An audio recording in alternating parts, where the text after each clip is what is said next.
bienvenidos a este informe de Cierre Colombia, una jornada muy importante donde Ecopetrol sintió las consecuencias. Recuerden que hace ya algunas semanas se habló en que Ecopetrol saldría del índice del MSCI, o sea, la acción de Ecopetrol en el país Colombia era excluida de este índice en el mundo y estos volúmenes de negociación se dieron el día de hoy. Así que por ello el título del informe el día de hoy: fondos internacionales venden Ecopetrol por salida del MSCI. De hecho, ahí en pantalla ven el volumen, tan solo Ecopetrol, 712.269 millones de pesos en una jornada donde el volumen superó el billón, pero no por confianza, sino simplemente por efectos de rebalanceo. Recuerden que estos videos los pueden ver todos los días si se suscriben a mi canal de YouTube Orlando Santiago Fénix Valor. Si están listos, comencemos y pasemos a la pantalla.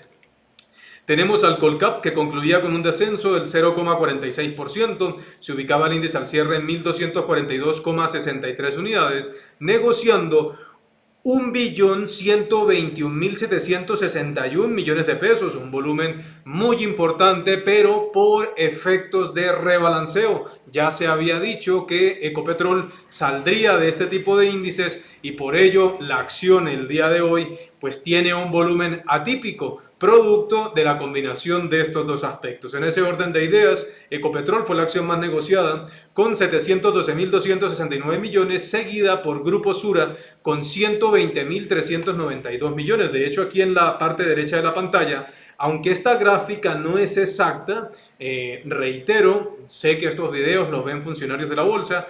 En todo caso, esta imagen o esta nueva presentación, en la medida que estas gráficas se mejoren y reflejen más la realidad de todas las transacciones, pues sin lugar a dudas es una mejora, es un avance en unos meses donde, o mucho tiempo, donde se ha trabajado en el cambio, en la implementación de la tecnología por cuenta de la Bolsa de Valores de Colombia. Aquí se observa cómo en la subasta de cierre se dieron los cruces. Particularmente, Ecopetrol llevaba cerca de poco más de 100.000 millones negociados hasta las 3:59 de la tarde y en el último segundo negocian casi 600.000 millones de pesos. Y esa presión bajista o ese flujo vendedor, pues por supuesto es el que explica este descenso en la última parte.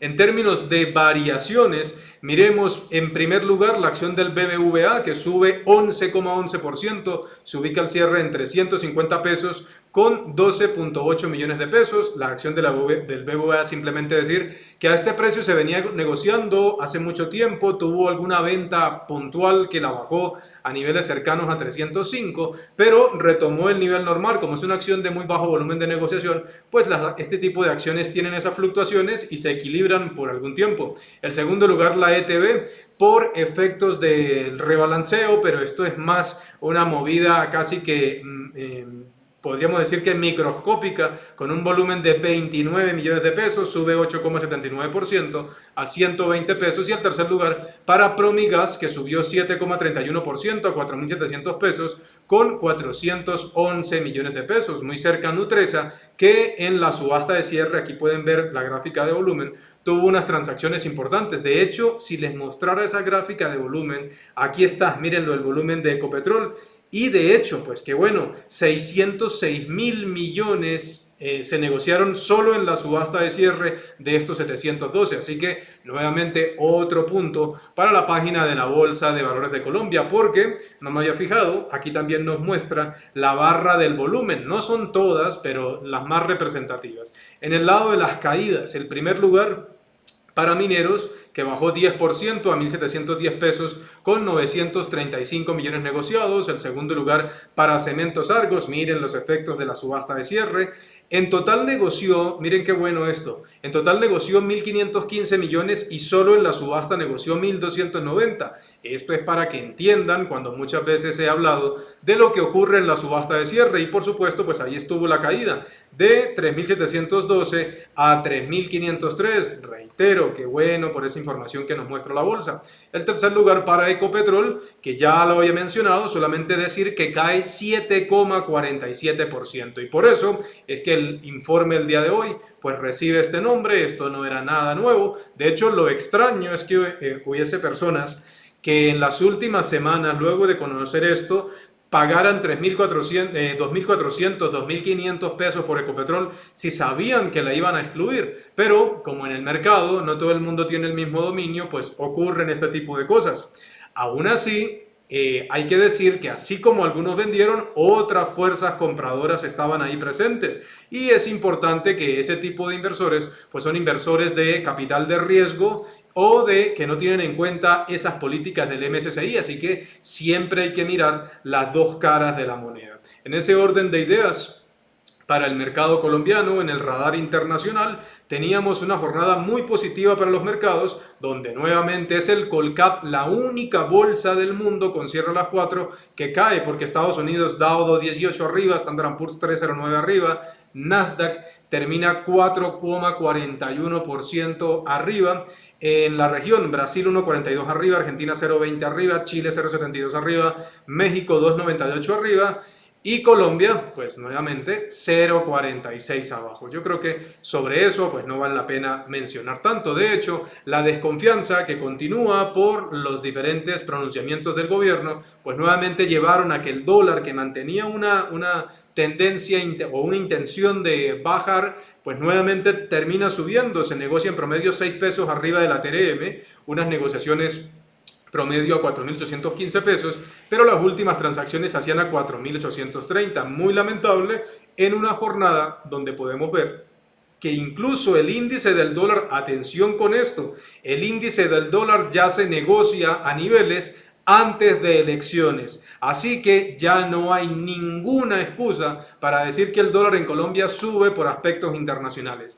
Ya el dólar en el mundo corrigió en todas partes y el único lugar con economías como la nuestra donde eso no ha pasado es en Colombia, donde casualmente ve uno a los políticos del pacto histórico celebrar que el dólar baje 200 pesos, pero se quedan callados cuando ignoran los 900 pesos que se incrementó desde los 3.908 pesos, que fue la TRM del fin de semana del 19 de junio, a los 4.815 pesos. Pero bueno, esta es una discusión que ya se ha dado, y ni siquiera es una discusión, es una afirmación porque son datos y esto no amerita ninguna discusión.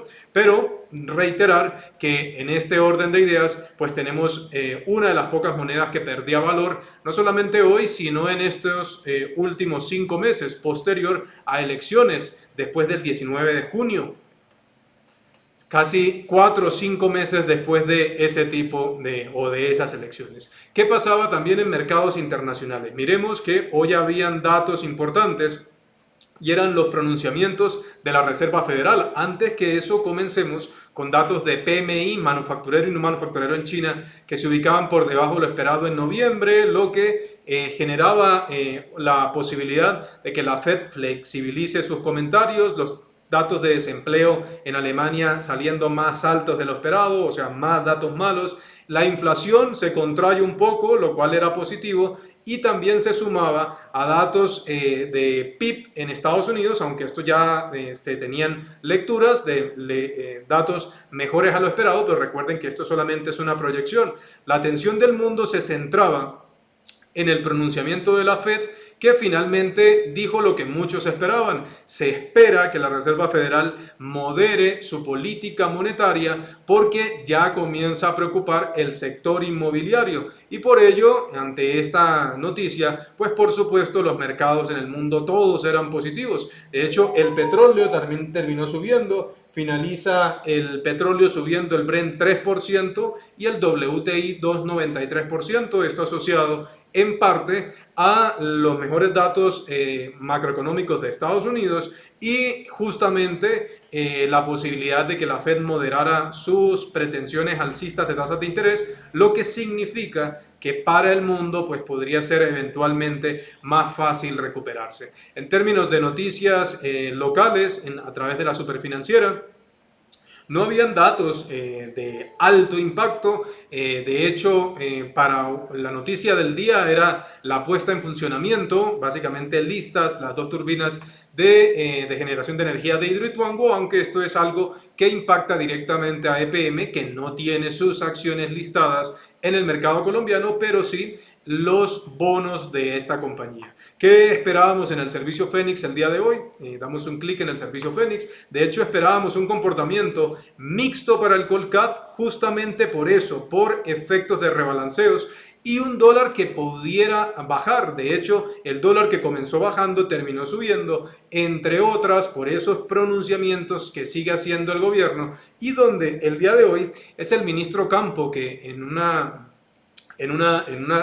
reunión con congresistas y con, con senadores, pues básicamente sigue defendiendo posturas que en términos reales no son ciertas. Decir que la forma en la que se está financiando Colombia es igual que como se hacía antes, que el riesgo país no ha pasado nada, es increíble porque es el ministro de Hacienda el que miente. De repente al ministro le queda fácil engañar o confundir o hacer creer a una persona promedia, incluso a senadores que no son especialistas en finanzas ni en economía, que sus palabras sean ciertas, pero cuando se hable directamente con alguien que sí entiende de economía, de finanzas y particularmente del mercado, pues la sensación que le deja a personas como uno o personas que entienden de mercados es que es increíble que un ministro de Hacienda se aproveche de su rol y su postura para enviar información que es errada. Esto no es gratis. Por eso el dólar terminó subiendo y la bolsa no la podemos juzgar porque fue efectos de rebalanceo. De esta manera cierra el mercado el día de hoy. Recuerden que el servicio Fénix, esto está a punto de pasar. El servicio Fénix en cualquier momento, esto es cuestión de horas, va a subir sus tarifas. Probablemente lo va a hacer en un 100%. Un primer tramo en un 50%, daremos una semana y luego el otro 50%. Como el seminario, que no lo voy a realizar en 2023. Así que si usted es de los que ha considerado tanto el servicio Fénix como el seminario o ambos, le recuerdo que lo mejor que podría hacer es escribir al correo electrónico y solicitar la información inmediatamente. El seminario arranca el próximo lunes, es virtual, y el servicio Fénix, reitero, va a dar una demostración que en ese momento la tarifa va a subir por 5 días 50% y luego del día quinto un 100%. Si lo ha considerado, mejor que lo haga porque esa noticia va a salir en cualquier momento. Más información la consiguen siguiéndome en mis redes sociales o escribiéndome al correo electrónico orlandos22@hotmail.com. No se olviden suscribirse a mi canal y nos vemos en el siguiente video.